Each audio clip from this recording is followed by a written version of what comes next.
ಗೆಳತಿ ಮನೆಗೆ ಹೋಗಿ ಬರ್ತೇನೆ. ಸೀದಾ ಮನೆ ನೋಡು ಬಿಡ ಮತ್ತೆ ಅದನ್ನ ಬೇಡ. ನನ್ನ ಮಗನಿಗೆ ಎಷ್ಟು ಅರ್ಜೆಂಟ್ ಐತೆ ನನ್ನ ಮುಂದೆ ಕಳಿಸ್ತಾಳ. ಚಲೋ ಆಯ್ತು ನೋಡ್ರಿ. ಇನ್ನು ಮ್ಯಾಗ ಗಜ ಗಜ ಮಾಡೋದೈತಿ ಎದ್ದು ಹೋಗ್ಬಿಡೋದೈತಿ. ಮತ್ತೇನ್ ಲೇಟ್ ಇಲ್ಲ ನಮಗ.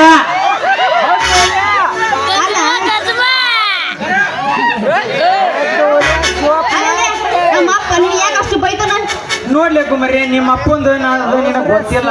ಒಂದ್ ದಿವ್ಸ ನಾನು ಅಂಟೆಗೆ ಬಂದ ಲೇ ರಾಮ ಎಲ್ಲರ ಹೆಣ್ಣು ಒಳ್ಳೆ ಒಂದು ಮದುವೆ ಮಾಡ್ಕೊಂತೀನಿ ಅಂದ.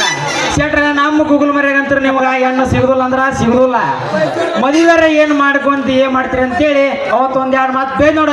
ಅವತ್ತಿನಿಂದ ನಿಮ್ಮ ಅಪ್ಪನಲ್ಲ ಮಂಗಿನ ಮಗ ಶೆಟ್ಟಿ ನನ್ನ ಅಂದ್ರೆ ಒಟ್ಟ ಸಿರವಲ್ಲವ. ಮದುವೆ ವಯಸ್ಸಿನಾಗ ಅವನವನ ಹೆಂಗಸರು ಚಟ ಬೆನ್ನತ್ತೈತಿ. ಮದುವೆ ಮಾಡ್ಕೊತಾನ ಅಂತ ಈ ವಯಸ್ಸಿನ ಬೇಕಿತ್ತು ಹಂಗಿದ್ರೆ. ನೋಡ್ ಕುಮಾರಿ, ನಿಮ್ಮಪ್ಪ ಅರೇತ್ ಒಂದು ಅಂಟಿಲ್ ಲವ್ ಮಾಡಿ ಲಗ್ನ ಹಾಕೊಂಡ್ ನಮ್ಮ ಅಣ್ಣರಿಂತಲ್ಲ ಇವ್ರಿಗೆ ಬಾಡಿಗೆ ಕೊಡಕಂತ ಬೇಡ ನಕ್ಕಿನ. ಏ ಚಿಮ್ಮರ್ಗಿಡಿ ಅದೇ ಚಿಮ್ಮರ್ಗಿಡಿ ಏನದ ನೀ ಮಾತಾಡೋದು? ನೋಡು ಕುಮಾರಿ, ನಿಮ್ಮಪ್ಪ ಇನ್ನೊಂದ್ 2-3 ವರ್ಷದಾಗ ಮ್ಯಾಗ ಹೋಗ್ತಾನ. ಅವ ಮತ್ತೆ ಹೋಗಿಂದ್ಯಾರ ನಿಮ್ಮವ್ ಇಂಥವ್ರಿಗೆಲ್ಲ ಬೀಳೋದು. ಏನ ಮಾತಾಡ್ತಿಲ್ಲ ಏನೇನ ಬಾಡಿಗೆ ಕೊಡೋಲ್ಲ ಅಕ್ಕನ ರೊಕ್ಕಂದ್ರೆ ಇಟ್ಕಾವಲ್ಲ. ಅವನ್ ಸುದ್ದಿ ನನಗೆ ಯಾಕ? ನಾವು ಹಾಕ್ತೀವಿ ಕುಮಾರಿ ನಿಂದ್ರಲಿ ಅಪ್ಪ.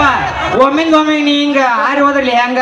ಒಮ್ಮೆ ನನ್ನ ಮನ ತರಿಸಿ ಹೋಗಬರ್ರಿ. ನನ್ನ ಒತ್ತ ಬ್ಯಾರೆ ಯಾಪ್ಯಾರಿ ಒತ್ತ ಬ್ಯಾರೆ ಸೀದಾ ಅದನ್ನ ಗೊತ್ತಿಡ್ದಿಲ್ಲ.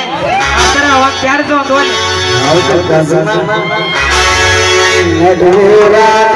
ಕಡಿದರೆ ಕಡಲಿ ಗಿಡ್ಡಿ ತರುತನ ಬಿಡಲಿಲ್ಲ.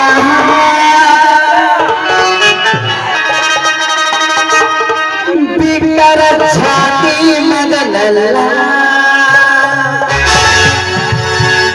ನಾ ತಿಳಿದಂಗ ಹಗರಿಲ್ಲ. ನಿಮ್ಮ